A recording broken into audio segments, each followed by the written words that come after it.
इस मुल्क में खा फौज हो, डिफरेंस ऑफ ओपिनियन हो सकता है, that's democracy, difference of opinion हो सकता है कि judiciary, but both they are bent upon and they have to protect democracy in Pakistan. ये नहीं हो सकता कि वो सिस्टम को डिरेल कर दें, ये नहीं हो सकता कि वो सिस्टम को ही ख़त्म पैकअप कर दें, ये नहीं हो सकता। और इसलिए हमें कोई इस किस्म की बात नहीं है कि हम अपने आप को प्रोटेक्ट करने के लिए आए हैं। पूरी कौम देख रही है पिछले कई अरसे से कि सुप्रीम कोर्ट की हुक्म अदूलियाँ हो रही हैं, सुप्रीम कोर्ट से लड़ाई हो रही है, डिफाइंस हो रही है, उनके हुक्म को या तो माना नहीं जाता या उसको टाल मटोल के ज़रिए से उसको इधर उधर करने की कोशिश की जाती है। स्विट्ज़रलैंड में भी आसिफ अली जरदारी साहब को जब तक वो सदर हैं इस्तिस्ना है। पहले मेरा मौक़िफ़ 248(2) के तहत मेरा मौक़िफ़ कोई मानता ही नहीं था, मैं अकेला था जो कहता था मुकम्मल इस्तिस्ना है फ़ौजदारी अदालत में। फ़ौजदारी अदालत में मुकम्मल इस्तिस्ना आज भी है, कल भी रहेगा जब तक वो सदर रहेंगे।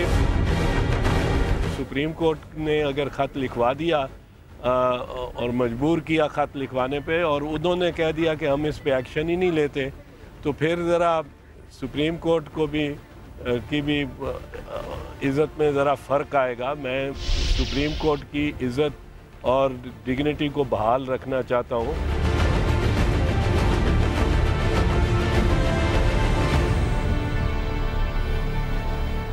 बिस्मिल्लाहिर्रहमानिर्रहीम, अस्सलाम वालेकुम नाजरीन, मैं हूं Jasmine Manzoor and welcome to the show.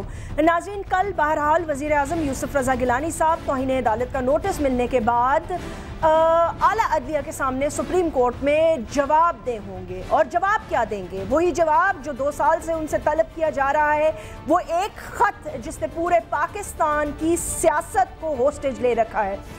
यहाँ तक कि काबीना के तमाम आला ओहदेदार, असफंदियार बड़ी साहब, दीगर लोग, अहम पार्टीज़ के सरबराह, दीगर नाम भी आ रहे हैं, कुछ गवर्नर, चीफ मिनिस्टर्स और पता नहीं कौन कौन, एक लंबी फहरिस्त है लोगों की जो सुप्रीम कोर्ट के पासेस बनवा रहे हैं। कल वज़ीर आज़म साहब को वो अकम्पनी करेंगे। वज़ीर आज़म साहब ने बहरहाल एतज़ाज़ एहसन साहब को अपना वकील करके ये बात तो साबित कर ली कि वो जिसे चाहे राम कर ही लेते हैं। ये वही एतज़ाज़ एहसन साहब हैं जिन्होंने सुप्रीम कोर्ट में कभी पेश होने की भी बात की थी कि मैं कभी पेश नहीं होऊंगा, इसलिए क्योंकि यहाँ पर थोड़ी बहुत कॉम्प्रोमाइज़ हो सकता है।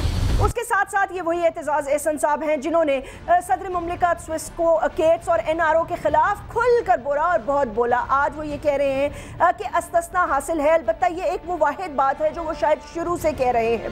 ये सारी दुनिया जानती है कि इस्तिस्ना हासिल है। उन्होंने ये कहा है कि सुप्रीम कोर्ट का जो अपना आला मकाम है, जो मेयार है, जो मुकद्दस वो एक इदारा है, उसकी इज्जत पर कोई हर्फ ना आए।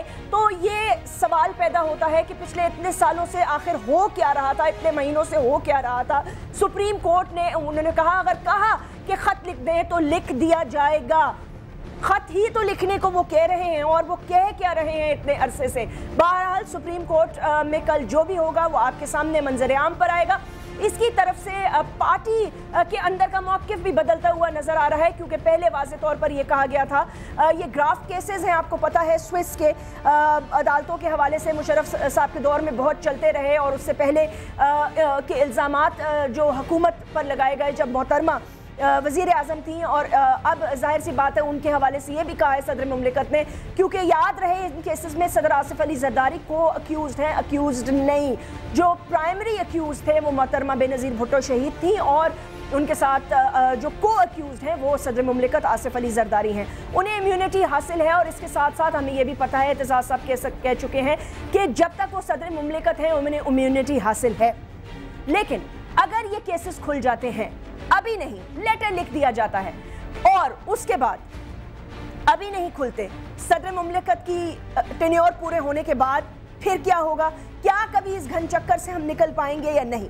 और अगर वो कहते हैं एतज़ाज़ साहब तौहीन अदालत नहीं है, नोटिस जो जारी हुआ है, अभी वज़ीर आज़म ने कोई तौहीन अदालत नहीं किया, तो तौहीन अदालत और क्या होता है? क्या मैं ये समझूं कि इस मुल्क में अदल का जो निज़ाम है वो हाकिम के लिए और जो जिस पर हिकमत, जिसके ऊपर हुक्म चल रहा है अवाम, اس کے لیے اور اگر مجھے 2 سال سے چیف جسٹس یا کوئی بھی کورٹ مجھے بلاتا رہے اور نوٹسز جاری کرتا رہے اور میں نہ مانوں تو میرا کیا انجام کیا جائے گا، یہ آپ بھی جانتے ہیں اور میں بھی. شاید یہی اسٹوڈیو سے گھسیٹتے ہوئے مجھے لے جائیں اور عدالت کے سامنے پیش بھی کیا جائے، شاید میری تاریخ بھی نہ آئے بلکہ مجھے سزا بھی سنا دی جائے گی. تو پھر حاکم کے لیے اور عوام کے لیے اتنا مختلف رویہ کیوں؟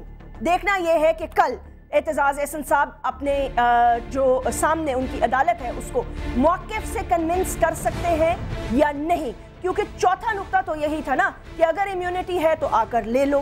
کیا آ کر امیونٹی ملنے سے مل جائے گی کیونکہ وہ تو پہلے ہی موجود تھی؟ تو یہ ساری باتیں اب کچھ سیاسی رنگ دے رہی ہیں. کیا اس سب میں سیاست ہو رہی ہے؟ ایک چھوٹے سے وقت.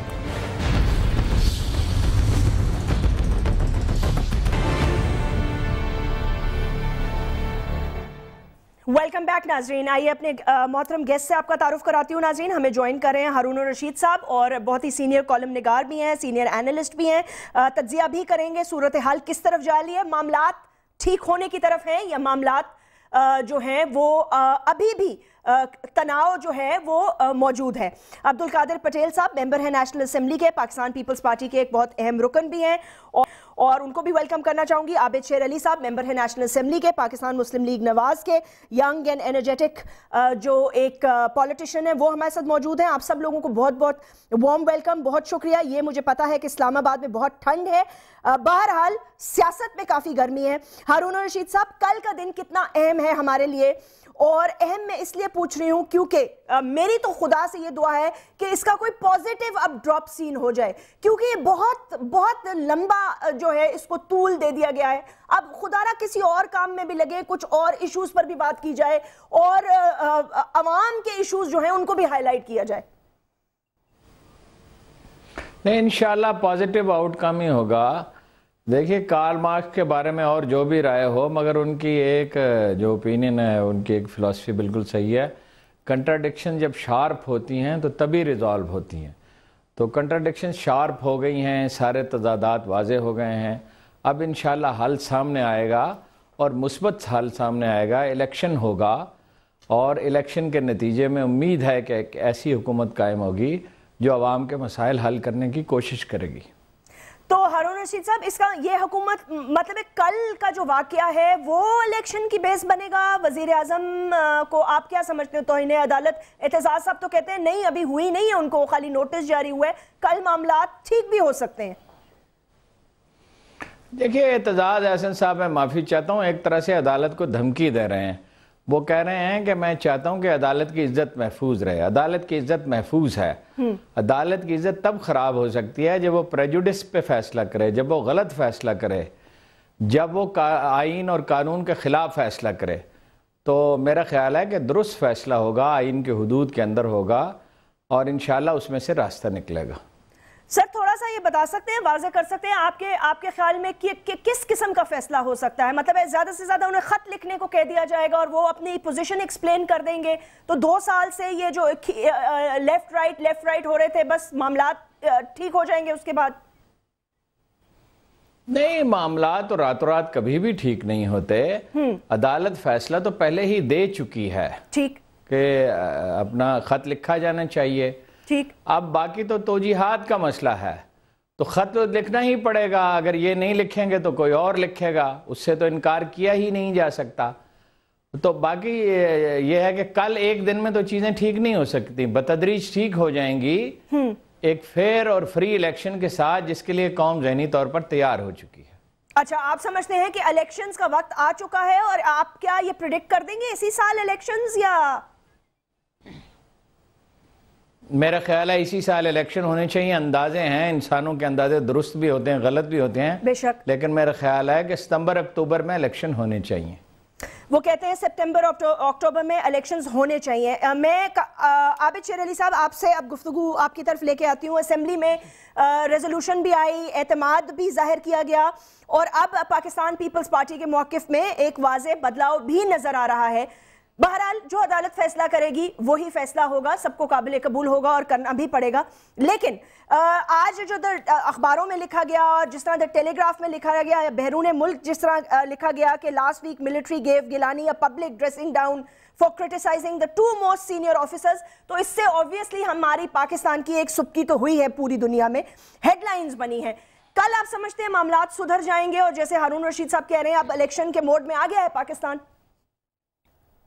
देखें जैस्मीन, मामलात सुधरने की बात नहीं है, इंसान के सुधरने की बात है.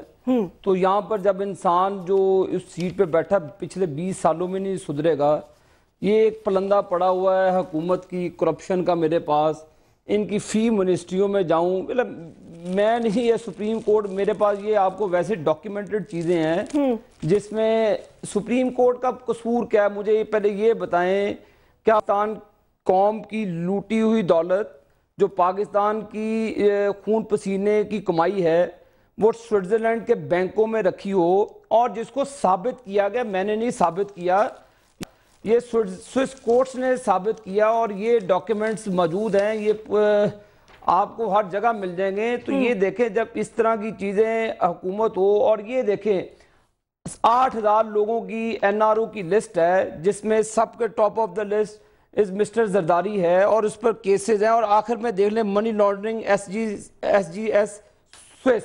तो ये जब देखें चीजें, मैं नहीं कह रहा, ये इनके, आप किसी भी मिनिस्ट्री को उठा के देख लें. मैं सबसे पहले आपको ले आऊँगा इनकी जो फरदौस आसिक अवान साहबा हैं, वो मिनिस्टर हैं इनकी इंफॉर्मेशन की जी. उन पर इल्ज़ाम है, उन्होंने जब वो पॉपुलेशन की मिनिस्टर थी, उन पर एक उमर चीमा साहब ने एक आर्टिकल भी लिखा 2 अक्टूबर 2009 को, और FIA में उसका रिकॉर्ड भी मौजूद है जैस्मीन जी. 5-5 लाख रुपए लोगों से लेकर अपने बेटे बनाकर उनको मुल्क से बाहर भेजा गया. और उसके बाद ये एक और डॉक्यूमेंटेशन है मेरे पास, राजा रियाज है इनके मिनिस्टर, और इनके सीनियर अपोजिशन लीडर है, 1.5 करोड़ गैस चोरी के इल्जाम में गिरफ्तार हो गए. अब उसके अलावा अब एक नया इनका देखे, खुदा का खौफ खाएं ये लोग, 300 अरब रुपए का खाद का स्कैंडल आया है जैस्मीन, खाद का. मैंने on the floor of the house request की स्पीकर साहिबा से कि इस केस को रेफर किया जाए नैब के पास. अब कौम गरीब किसान, उनके पास खाने के लिए रोटी नहीं है.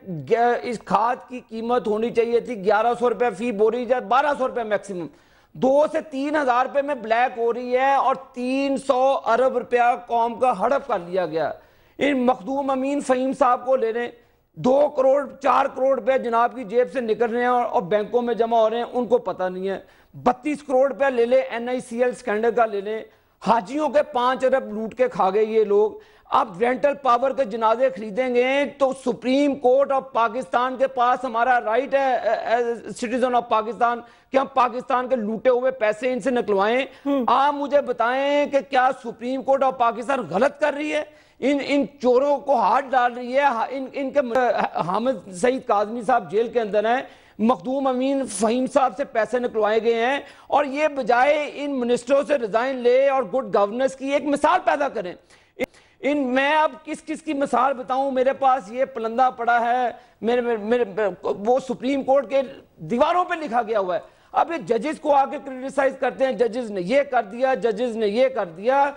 खुदारा कौम की लूटी हुई, तो आप ये जैस्मीन इनसे पूछें कि इन्होंने जो 1000 अरब रुपया नेटो को माफ किया ऑयल सप्लाई में कंटेनर्स के, वो किसकी जेब में से गया? उसकी सब्सिडी पाकिस्तान के लोगों की जेब में से निकाल कर उनको दी गई. क्या इनके बाप दादा की जगीर है पाकिस्तान के, जिसको मर्जी लूट खसूट करके दे दे और इनको पूछने वाला कोई नहीं है? आज आप एक सेकंड, आज आप मेरी एक सेकंड, सुप्रीम कोर्ट पूछ रहा है, मेरी एक सुनने जैस्मीन, आपके मुल्क की इंडस्ट्री को चलाने के लिए गैस नहीं है, आपके इंडस्ट्री को चलाने के लिए बिजली नहीं है, जो आपके डोमेस्टिक कंज्यूमर है, औरतें, ख्वातीन, मर्द बेचारे सड़कों पर है, उनके चूल्हे ठंडे हो गए. ये किसका कसूर है? ये तो वो हुकूमत है. मैं इनकी एक और करतूत बताता हूं. इन्होंने तो जो कम्बलों के खेसों के पैसे तो जो सलाब दुकान के आए थे, ये तो वो बेच के खा गए. ये मैं नहीं, रिकॉर्ड पे मौजूद है.